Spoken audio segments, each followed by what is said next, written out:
This is not Riyadh. It's the Riviera, Saint-Tropez, Cannes, Monte Carlo, a strip of well-oiled French hedonism and unchecked excess. Where $500 bottles of rosé champagne are used in food fights. It is also a place where some of the richest and most powerful Saudi royals spend the summer, far from the unrest, far from the violence, far from the threats of Osama bin Laden. When I see this, I think that they fiddle while Rome burns. Fleeing the heat for European resorts has become a royal Saudi tradition. Until he became too sick to travel, the Saudi King Fahd would arrive every August in his personal 747 aircraft.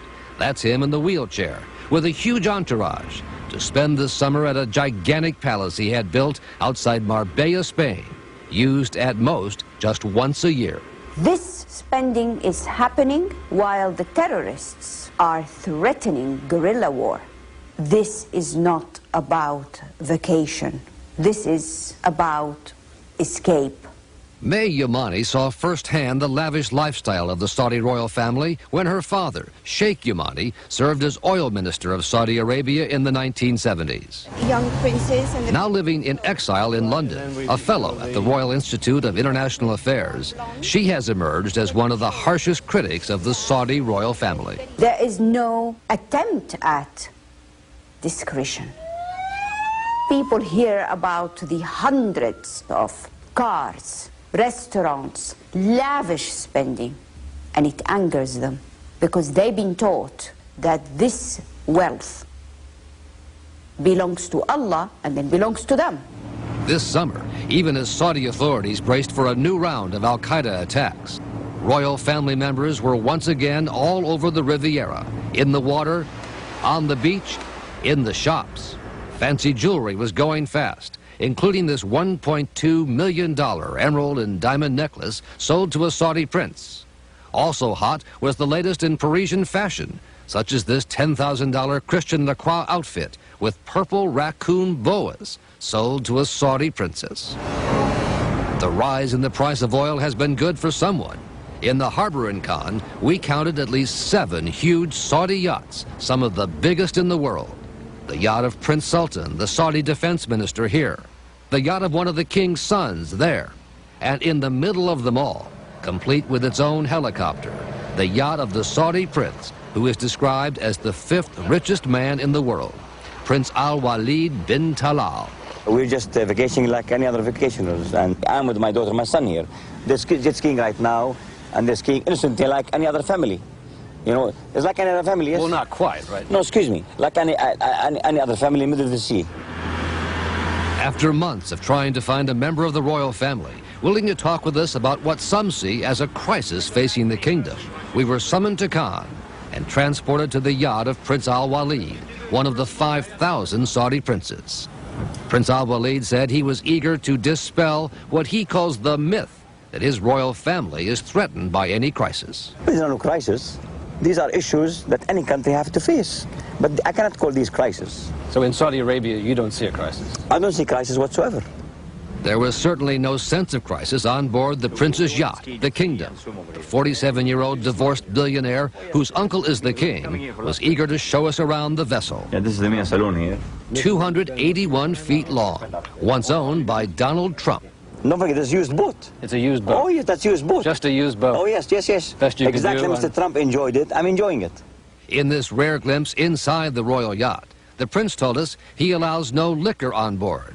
These are the old planes and new planes. But there's just about everything else, including models of his fleet of private jets, missing only the new 747 jumbo jet he is adding next spring. Do you ever get a sense that it's just all too much? No, no. Look, wealth is a blessing. And if it's utilized properly, without abusing it, I don't think there's anything wrong with that. In fact, the prince is proud to be known as one of the richest people in the world. Why should I be embarrassed? 22, $23 billion? Yeah, thanks to God, it is around that. Prince Al-Walid has shrewdly invested in dozens of American and European companies, their logos on display, including, as he reminded us, a very familiar one. I invested in Disney. And Disney happens to be owning ABC also. That is correct. So indirectly I have a stake with you, so don't upset me much. I see. No. That's not a threat, Tori. Not a It's a threat. joke. But what is no joke is the way most people live back in Saudi Arabia. A sharp contrast to the royal family's Riviera lifestyle. Those not in the royal family, the overwhelming majority, face a faltering economy despite the rising oil prices. Official estimates of unemployment for young Saudi men are put at 1 out of 3. And I think of the anger of those young men who are reading about all this and discussing it on the websites. This is no secret to the people of Saudi Arabia. It's no more a secret.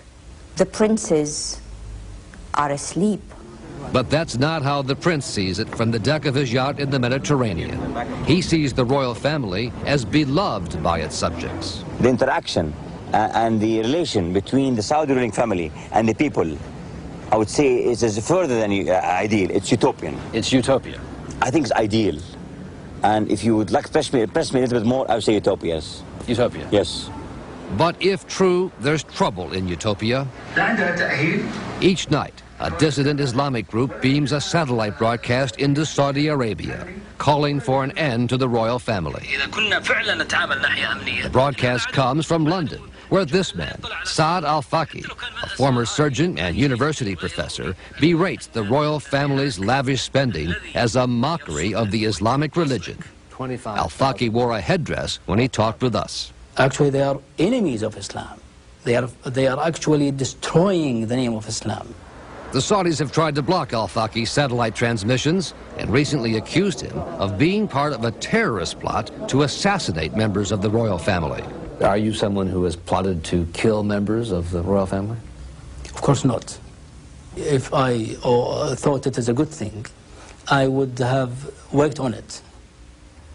Your answer is no. The answer is no. You don't want to see them assassinated. Well, it's good to see them disappear.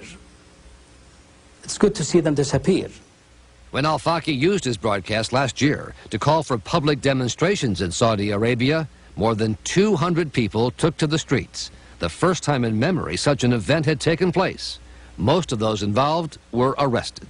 Well, you know, the official position of Saudi Arabia is that public demonstrations are not allowed. And how do you feel about that?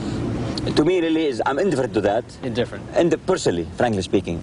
But the most immediate threat to the Saudi royal family is that of Osama bin Laden, who comes from a wealthy Saudi family himself. This is how he put it in a 1998 interview with John Miller, then of ABC News. They sin and do not value God's gift. We predict their destruction and dispersal. I act like any other person in this world. Not like a prince. It's a blessing. Prince Al-Walid walks along the beachfront boulevards of the Riviera with a large group of bodyguards. But he says he's not worried about bin Laden's threats. As a member of the royal family, do you feel personally threatened by Al-Qaeda? Are you worried about your own security? Frankly speaking, you know, the quick answer is no. Look, we're winning the war in Saudi Arabia against Al-Qaeda. You're winning the war. There are early indications that we may be winning the war. But just this week, there was a new round of violence involving suspected bin Laden followers. A continued threat to the Saudi royal family that did not disappear while the princes spent the summer on the Riviera. Another summer of discontent back home. The princes know that they are losing power. They know that things are changing.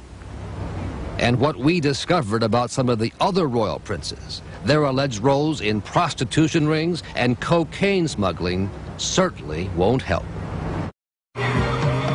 This is Monte Carlo on the French Riviera,